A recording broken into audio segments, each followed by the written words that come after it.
Hi అండి. నేను మీ సరోజ.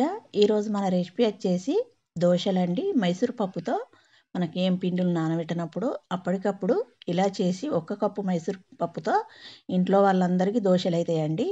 ఇలా చేసి పెట్టండి. టేస్ట్ అయితే చాలా అంటే చాలా బాగుంటాయి. కొంచెం కొత్తగా వెరైటీగా ఇలా ట్రై చేయండి. ఇంట్లో వాళ్ళకి కూడా బాగా నచ్చుతాయి. అంత బాగుంటాయి. చూడండి మనకు కొద్దిగా సాఫ్ట్గానే ఉంటాయి. ఇవి కరకరలాడుతూ ఉంటాయి. కరకరలాడుతూ ఉండాలంటే కొంచెం బొంబాయి రవ్వ వేసుకుంటే కరకరలాడుతూ ఉంటాయండి. నేనైతే ఇప్పటికైతే నేను అట్టి పప్పే ఏం కలపలే. పప్పుతోటే చేసిన సూపర్ ఉన్నాయండి. మన ఛానల్ ఫస్ట్ టైం చూసే వాళ్ళైతే వెంటనే సబ్స్క్రైబ్ చేసుకోండి. పక్కకున్న బెల్ ఐకాన్ క్లిక్ చేయండి. నేను పెట్టే ప్రతి వీడియో మీ ఫోన్కు నోటిఫికేషన్ రూపంగా వస్తుంది. వెంటనే చూసేయచ్చు. నచ్చిందంటే చేసుకోవచ్చు. ఇప్పుడు మనం ప్రిపరేషన్లోకి వెళ్దాం. ఒక కప్పు మైసూర్ పప్పు తీసుకోవాలి. ఎర్రపప్పు అంటారు కదా, తెలుసు ఇది అందరికీ. చూడండి, దాన్ని మనం మిక్సింగ్ బౌల్లో వేసుకోవాలి. వేసుకొని దాన్ని ఒక 2-3 సార్లు శుభ్రంగా కడుక్కున్నాక మళ్ళీ తిరిగి వాటర్ వేసుకోవాలి. అందులో పప్పు మునిగేదాకా ఒక కప్పు కప్పున్నర దాకా వేసుకోండి. వేసుకొని ఇప్పుడు దానికి మూత పెట్టి ఒక 2 గంటలు నాననివ్వాలి. అంతే. మనకు గంట నానినా ఏం కాదు. కాకపోతే 2 గంటలు నానితే మెత్తగా నానుతుంది. ఒక 2 గంటలు పక్కకు ఉంచుకొని దాన్ని ఇప్పుడు మిక్సీ జార్లో వేసుకొని మనం మెత్తగా దోశల పిండి ఎట్లా పట్టుకుంటామో అట్లా పట్టుకోవాలి. వాటర్కు వాటర్ వేసి పట్టుకోండి. మనకు అవి పప్పు నీళ్ళదే వేసి పట్టుకుంటే మనకు హెల్త్ పరంగా వస్తుంది, చాలా మంచిది. ఈ పప్పు హెల్త్ పరంగా వస్తుంది, చాలా మంచిదండి మైసూర్ పప్పు. చూడండి, అంతా మిక్సీ గిన్నెలు వేసుకున్నాక దాన్ని మనం మెత్తగా పేస్ట్ లాగా పట్టుకోవాలి. కొన్ని అల్లం ముక్కలు వేసుకోండి. 1 ఇంచు దాకా అల్లాన్ని చిన్న కట్ చేసి వేసుకొని మనం మెత్తగా అట్లా పట్టుకోవాలి. చూడండి, మనకు ఎట్లున్నది, క్రీమీగా ఉంది కదా.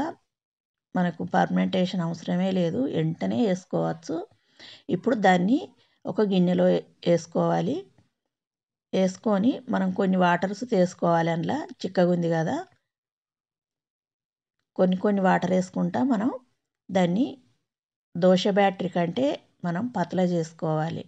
మనం రవ్వ తీస్తాం కదా, రవ్వ దోశ అట్లా ఉండాలి. ఆ కంటెస్ట్ వచ్చేదాకా కొన్ని వాటర్ వేసి కలుపుకోండి.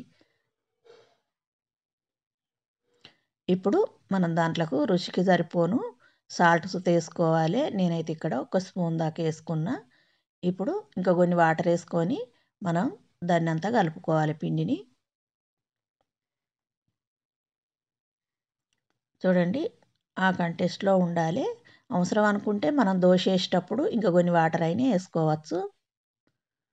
మనం ఇది పక్కకు పెట్టడం అవసరం లేదండి, వెంటనే వేసుకోవచ్చు. పక్కకు పెడితేనే ఇంకా పర్మెంటేషన్ అయ్యి ఇంకా ఎక్కువ పులిసినట్టు అవుతుంది. మనకు అవసరమే లేదు. ఇప్పుడు దాంట్లోకి ఒక కమ్మనైన టేస్టీ అయిన చెకిని చూపిస్తా. వీడియోని కిట్ చేయకుండా చూడండి. ఈ చెకిని కమ్మగా టేస్టీగా చాలా బాగుంటుందండి. ఒక 4 పచ్చిమిర్చి అయినా మన పండు మిర్చి ఉన్నా ఇంకా సూపర్ ఉంటుంది. వేసుకొని కొన్ని ఎల్లిపాయలు, కొద్దిగా జీలకర్ర, కొద్దిగా కొత్తిమీరాకు, కొద్దిగా పుదీనా, తగినంత సాల్ట్ వేసి దాన్ని కొంచెం కచ్చపచ్చ పట్టుకోవాలి. మరి పైన పేస్ట్ లాగా పట్టద్దు. చూడండి, అట్లా పట్టుకోవాలి. ఇప్పుడు మనం ఒక కప్పు పెరుగు తీసుకోవాలి.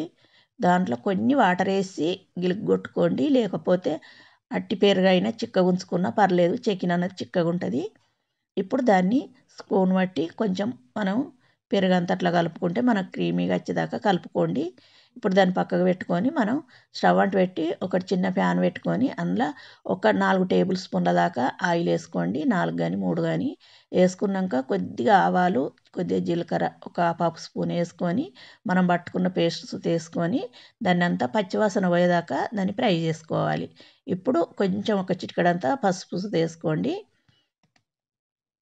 వేసుకున్నాక మనకు అదంతా పచ్చిమిర్చిదే కదా, కొంచెం స్మెల్ అన్నది ఉంటుంది కదా పచ్చిది. ఆ పచ్చి వాసన పోయేదాకా మనం దాన్ని ఫ్రై చేసుకోవాలి ఆయిల్లో. చూడండి, ఒక 2 నిమిషాలు ఫ్రై చేసుకుంటే మనకు అది పచ్చివాసన లేకుండా పోతుంది.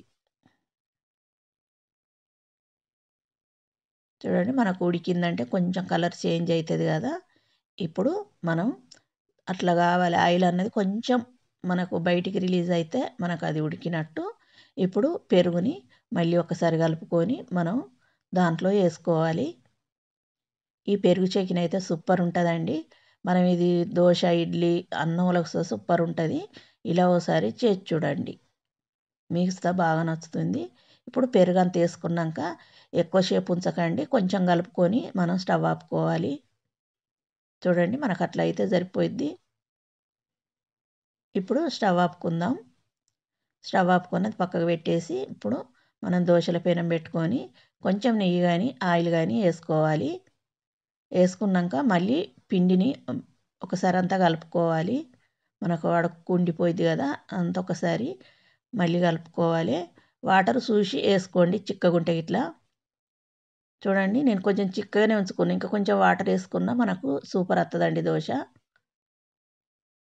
ఇప్పుడు ఒక గంటెడు తీసుకొని మనం అట్లా వేసుకోవాలి.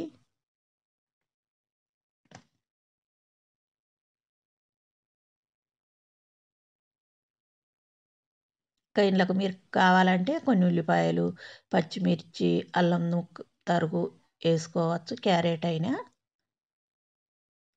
ఇట్లా ప్లెయిన్గా తినాలనుకుంటే ఇట్లా చేసుకోండి. ఇట్లా చాలా సూపర్ ఉంటుందండి. ఇప్పుడు మనం దాన్ని తీసుకుందాం. మనం ఒకవైపు కాలితే సరిపోద్ది, రెండో వైపు వేసడం అవసరం ఉండదు. పప్పు కాబట్టి మనకు తొందరనే ఫ్రై అవుతుంది. ఇప్పుడు దాన్ని ఒక ప్లేట్లోకి తీసుకొని మనం ఇంకో దోశ వేసుకుందాం. కొంచెం ఇట్లా గంటెడు తీసుకొని కొంచెం ఇట్లా ఒకటేసారి ఇట్లా చల్లినట్టు వేసింది ఉంటే మనకి ఇంకా మంచిగా వస్తుంది. చూడండి అట్లా వేసుకోవాలి.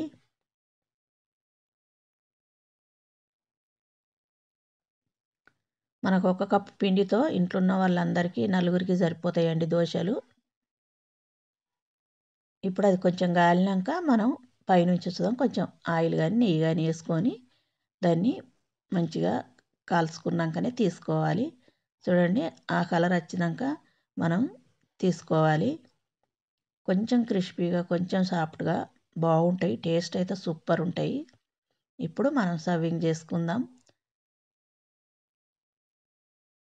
మన పెరుగు చికెన్ అయితే సూపర్ ఉన్నదండి. ఇంకా మీకు కావాలంటే ఇంట్లో ఏమన్నా పచ్చళ్ళు ఉంటే చవ్ చేసుకోండి, ఇలా పెట్టండి మీ ఇంట్లో వాళ్ళకు. సూపర్ టేస్ట్తో చాలా బాగుంటుంది. తప్పక ట్రై చేయండి. నచ్చిందంటే లైక్ చేయండి, షేర్ చేయండి, సబ్స్క్రైబ్ చేయండి. నా ఛానల్ సబ్స్క్రైబ్ చేసుకొని వాళ్ళు వెంటనే సబ్స్క్రైబ్ చేసుకోండి. మీ ఫ్రెండ్స్కి ఫ్యామిలీ మెంబర్కి షేర్ చేయండి. ఒక లైక్ అయితే ఇవ్వండి. మీరు ఇచ్చే లైక్ నా వీడియో ఇంకో కొంతమందికి చేరుతుంది.